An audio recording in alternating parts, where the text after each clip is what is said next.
नमस्कार दोस्तों, आज हम बात करेंगे बच्चों की एक बहुत ही महत्वपूर्ण बीमारी पर, आईडीडीएम यानी कि टाइप 1 डायबिटीज़। टाइप 1 डायबिटीज़ जिसे इंसुलिन डिपेंडेंट डायबिटीज़ मेलाइटिस भी कहा जाता है और ये बच्चों की डायबिटीज़ होती है सामान्यतः, हालांकि बड़ों में भी होती है लेकिन ये बच्चों के अंदर ज़्यादातर होती है। तो इस तरह की बीमारी से काफ़ी बच्चों में ये प्रॉब्लम होती है और एक बहुत ही लंबी बीमारी है जिसका कोई अभी तक विशेष क्योर नहीं है और जिसको सिर्फ कंट्रोल किया जा सकता है। तो इस बीमारी के बारे में हम लोग एक पूरी सीरीज स्टार्ट कर रहे हैं क्योंकि काफ़ी चीज़ें होती है इस बीमारी के से रिलेटेड जो पेरेंट्स को और बच्चों को जानना बहुत बहुत आवश्यक है। बहुत ही लंबी और बहुत ही कॉम्प्लिकेटेड बीमारी होती है और बहुत ही इसका कॉम्प्रिहेंसिव मैनेजमेंट, इसको समझना बहुत ज़रूरी है क्योंकि अगर इस बीमारी को आप प्रॉपर तरीके से नहीं समझोगे तो ये बीमारी बच्चे की जान ले सकती है और बहुत प्रॉब्लम कर सकती है। ये जो आज का वीडियो मैंने बनाया है ये ख़ास तौर से उन पेरेंट्स के लिए बनाया है जिनको पहली बार पता चला है कि उनके बच्चे को ये टाइप 1 डायबिटीज़ है, यानी कि इंसुलिन डिपेंडेंट डायबिटीज़ मेलाइटिस है। तो सबसे पहले तो आपको बताते कि देखो डायबिटीज़ दो तरह की होती है, टाइप 1 डायबिटीज़ और टाइप 2 डायबिटीज़। ठीक है, टाइप 1 जो डायबिटीज़ होती है इसको इंसुलिन डिपेंडेंट डायबिटीज़ मेलाइटिस भी कहा जाता है और ये मोस्टली बच्चों में होती है, हालांकि बड़ों में भी हो सकती है। और दूसरी जो डायबिटीज़ होती है वो टाइप 2 डायबिटीज़ होती है जिसको जो मोस्टली बड़ों के अंदर होती है 40 साल के बाद, लेकिन ये टाइप 2 वाली डायबिटीज़ भी आजकल बच्चों में भी होने लग गई है। जो बच्चे ख़ास तौर से मोटापे के शिकार होते हैं उन बच्चों में पाई जाती है, लेकिन हम लोग यहाँ पे अब टाइप 1 डायबिटीज़ की बात कर रहे हैं। तो टाइप 1 जो डायबिटीज़ होती है इसका कारण होता है इंसुलिन नाम का एक हार्मोन होता है जिसकी शरीर में कमी हो जाती है, डेफिशिएंसी हो जाती है। ये इंसुलिन जो हार्मोन है इसका काम ये होता है कि अपने बॉडी के अंदर जो भी अपन खाना वाना खाते हैं, कार्बोहाइड्रेट्स होते हैं, तो उस कार्बोहाइड्रेट से शुगर बनती है, ग्लूकोज बनता है और वो ग्लूकोज ब्लड स्ट्रीम में चला जाता है और वहाँ से ब्लड से अब वो जो ग्लूकोज है उस सेल्स के अंदर एंटर करता है और सेल्स के अंदर एंटर करने के बाद ही उस ग्लूकोज से एनर्जी पैदा होती है जिससे अपना सबका काम चलता है। तो बेसिकली एनर्जी प्रोडक्शन के लिए इंसुलिन हार्मोन की बहुत सख्त ज़रूरत होती है। लेकिन जो इंसुलिन जो आईडीडीएम है, टाइप 1 डायबिटीज़ है, इन बच्चों में ये इंसुलिन नाम का जो हार्मोन है ये काफ़ी कम मात्रा में होता है, इसकी कमी हो जाती है जिसकी वजह से ग्लूकोज जो है वो सेल्स के अंदर एंटर नहीं कर पाता और वो ब्लड के अंदर ही सेल रहता है और ब्लड के अंदर रहने से ग्लूकोज जो है वो हाई हो जाता है, हाई ग्लूकोज जिसको हाइपरग्लाइसीमिया कहा जाता है और इस हाई ग्लूकोज होने की वजह से ही सारी प्रॉब्लम्स होती है। ये जो इंसुलिन नाम का हार्मोन है ये अपने बॉडी के अंदर पेंक्रियाज होता है, जो पेट होता है, स्टमक, उसके पीछे की तरफ पेंक्रियाज नाम का एक ऑर्गन होता है, इसमें बीटा सेल्स होती है, इसके द्वारा ये बनाया जाता है। लेकिन जो आईडीडीएम टाइप 1 डायबिटीज़ होती है इसके अंदर बीटा सेल्स है ये धीरे धीरे डिस्ट्रॉय हो जाती है और इसका जो कारण है, जो आईडीडीएम टाइप 1 डायबिटीज़ का जो कारण पाया गया है कि मतलब कोई विशेष नहीं है, मल्टीफैक्टोरियल होता है, जेनेटिक फैक्टर्स भी होते हैं, साथ में एनवायरमेंटल फैक्टर्स भी होते हैं, लाइफ स्टाइल चेंजेस भी होते हैं, जिनकी वजह से क्या होता है कि बॉडी के अंदर ही कुछ एंटीबॉडीज़ बन जाती है, ऑटो एंटीबॉडीज़ जिसको बोलते हैं, जो बॉडी के खुद की सेल्स को ही डिस्ट्रॉय करने लग जाती है। और उनमें ये जो है अगर ये बीटा सेल्स को डिस्ट्रॉय करने लग जाती है, जो पेंक्रियाज की बीटा सेल्स जो इंसुलिन नाम का हार्मोन बनाती है, उसी के वजह से फिर ये इंसुलिन की डेफिशिएंसी हो जाती है जिसकी वजह से ये आईडीडीएम टाइप 1 डायबिटीज़ होती है। सबसे पहले तो ये जानने की कोशिश करते हैं कि इसके लक्षण क्या होते हैं जो टाइप 1 डायबिटीज़ है। तो टाइप 1 डायबिटीज़ जो होती है इसके लक्षण ही होते हैं, क्योंकि ये यूजुअली मोस्टली जो बच्चों में डायग्नोज होती है बहुत ही इसका सडनली ये डेवलप होती है ख़ास तौर से, जबकि जो दूसरी टाइप 2 डायबिटीज़ होती है उसके तो जो सिम्टम्स है धीरे धीरे आते हैं, कई महीनों सालों तक रह सकते हैं, लेकिन इसके जो है सिम्टम्स काफ़ी सडनली डेवलप होते हैं और बच्चे को जैसे कि बार बार प्यास लगती है, बहुत ज़्यादा पानी पीने लग जाता है, बहुत ज़्यादा भूख लगने लग जाती है, और इसके अलावा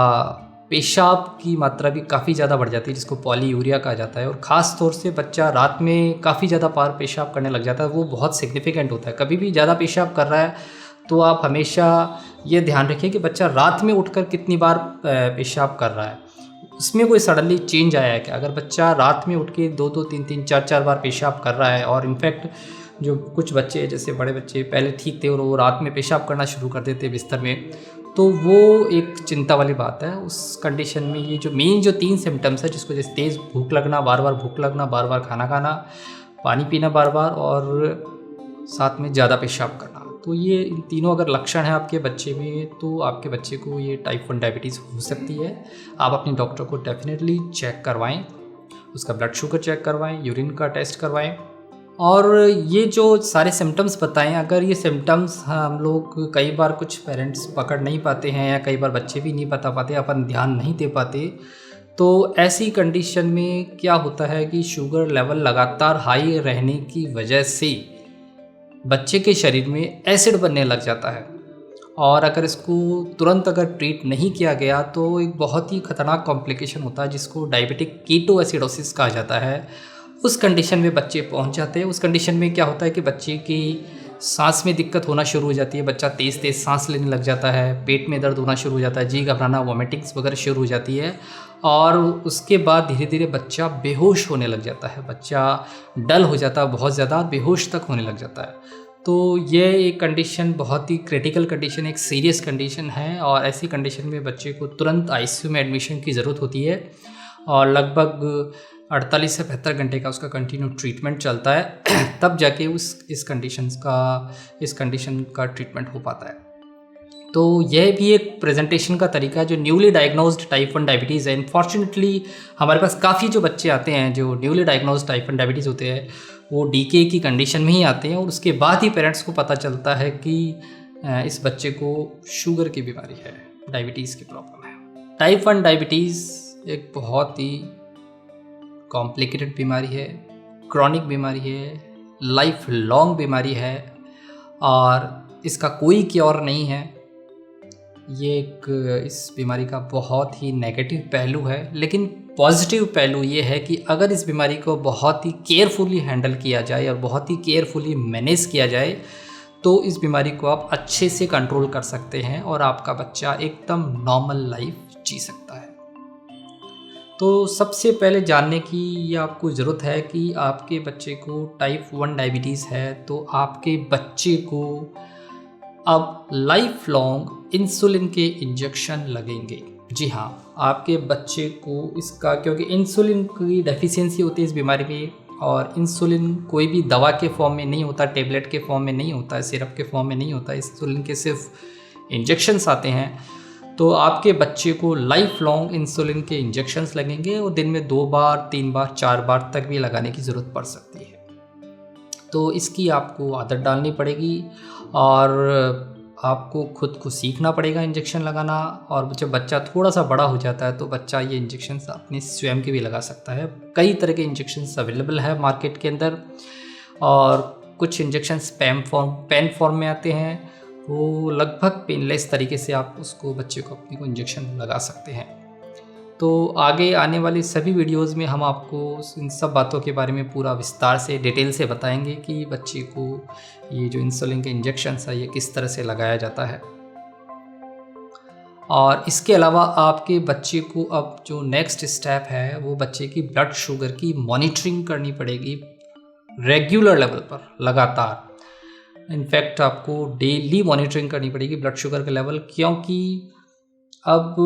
इसमें ख़ास बात यह है कि इंसुलिन का इंजेक्शन स्टार्ट करने के बाद अब इंसुलिन के जो ये टाइप 1 डायबिटीज़ के पेशेंट होते हैं, इनमें 2 तरह की मेजर कॉम्प्लिकेशंस या मेजर प्रॉब्लम हो सकती है। यानी कि कहा जाए तो इधर कुआं और इधर खाई। अगर प्रॉपरली इसको मैनेज नहीं किया तो कई बार शुगर की मात्रा बहुत ज़्यादा रहती है, कंट्रोल नहीं रहती है कई दिनों तक। तो जैसा कि मैंने बताया, बच्चा डीके, डायबिटिक कीटोएसिडोसिस के अंदर जा सकता है, और अगर कुछ टाइट कंट्रोल किया अपन ने, इंसुलिन का इंजेक्शन अगर कुछ ज़्यादा मात्रा में लग गया या बच्चे ने कुछ कम खाया पिया, तो उस कंडीशन में जो शुगर का लेवल है वो बहुत ख़तरनाक गति से डाउन जा सकता है, नीचे जा सकता है। और 60-70 से लेवल अगर नीचे जाता है तो बच्चे के लिए बहुत ही ख़तरनाक हो सकता है, बच्चा बेहोश हो सकता है और कई बार तो बच्चे की जान तक भी जा सकती है। तो इसलिए यह आपके लिए जानना बहुत ज़रूरी है कि शुगर का जो लेवल है वो बिल्कुल स्ट्रिक्टली आपको न तो कम होने देना है और न ही बहुत ज़्यादा होने देना, आपको एकदम कंट्रोल रखना है। तो इसलिए इसका तरीका ये है कि आपको रेगुलर आपको ब्लड शुगर की मात्रा है वो आपको ब्लड में चेक करनी पड़ेगी, और वो बहुत ही रैंडमली चेक करनी पड़ेगी, कभी सुबह, कभी दिन में, कभी शाम को, कभी रात को, किसी भी लेवल में 24 घंटे में किसी भी समय में शुगर है वो न तो बहुत ज़्यादा कम होना चाहिए न बहुत ज़्यादा होना चाहिए। तो काफ़ी समय लगता है शुगर को कंट्रोल होने में, लेकिन धीरे धीरे अगर आप प्रॉपर्ली इसको समझ जाओगे तो फिर आपको धीरे धीरे आप इसको कंट्रोल करने लग जाओगे अपने डॉक्टर की कंसल्ट से, अपने डॉक्टर की सहायता से। जो तीसरी चीज़ है वो सबसे इम्पोर्टेंट है, वो है डाइट कंट्रोल। तो आपके बच्चे को आपको बैलेंस्ड डाइट देनी है। और एक जैसा कि काफ़ी पेरेंट्स के मामले में होता है कि शुगर की बीमारी होते ही अब बच्चे को हम क्या खिलाएं, कुछ खिलाना हमें डर लगने लग जाता है। तो यहाँ क्लियर कर दूं कि बहुत ज़्यादा रेस्ट्रिक्शंस नहीं होते, हम बच्चों के लिए बहुत ज़्यादा रेस्ट्रिक्शंस नहीं रखते। आपको एडेड शुगर नहीं देनी है डेफिनेटली, ये तो है ही। खैर किसी भी चीज़ में, दूध में, चाय में या किसी भी चीज़ में शुगर ऐड नहीं करना है, आप शुगर फ्री यूज़ कर सकते हो। लेकिन बाकी और कोई विशेष ऐसा कुछ मतलब बहुत ज़्यादा रेस्ट्रिक्शंस नहीं हम लोग एडवाइस करते, क्योंकि बच्चे को जो भी न्यूट्रिएंट्स चाहिए, बच्चे की जो बैलेंस डाइट है वो बच्चे के शरीर में जानी चाहिए, तभी बच्चे की प्रॉपर ग्रोथ हो पाएगी। तो उसके लिए बहुत ज़्यादा रेस्ट्रिक्शंस नहीं है, लेकिन आपको ये सब चीज़ें समझना ज़रूरी है। बच्चे की जो डाइट है वो पूरी बैलेंस्ड होनी चाहिए। और बहुत ही जो एक बस पॉइंट, हालांकि इसके बारे में हम आपको बाद में पूरा एक अलग से वीडियो हम बनाएंगे इसके डाइट के बारे में, डाइट प्लान के बारे में। लेकिन आपको एक जानना ज़रूरी है कि बच्चे को इस तरह की कोई चीज़ नहीं दी जानी चाहिए जिससे बच्चे के शरीर में जाते ही शुगर की मात्रा अचानक बहुत तेज़ी से बढ़ जाए। तो मेरा इशारा है ख़ास तौर से जो जंक फूड्स होते हैं ये आपको अवॉइड करने पड़ेंगे, क्योंकि ये बहुत तेज़ी से बच्चे के शरीर में शुगर की मात्रा को बढ़ाते हैं, ब्लड शुगर को बढ़ाते हैं। और चौथी चीज़ जो इम्पॉर्टेंट है इसके कंट्रोल के लिए, डायबिटीज़ के लिए, वो होती है एक्सरसाइज। तो एक्सरसाइज बहुत ज़रूरी है, क्योंकि रेगुलर एक्सरसाइज करने से बच्चे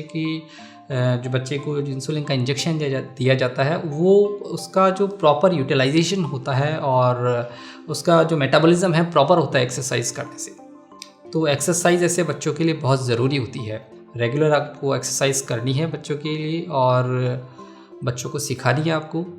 और इसके अलावा मॉनिटरिंग जो है, आपको रेगुलर लेवल पे ब्लड शुगर का मॉनिटर करके आपको एक लॉग बुक तैयार करनी है। एक मतलब राइट नवे आप फर्स्ट डे से आप तैयार कर ले कि आपके बच्चे को भी बीमारी डायग्नोज हो चुकी है,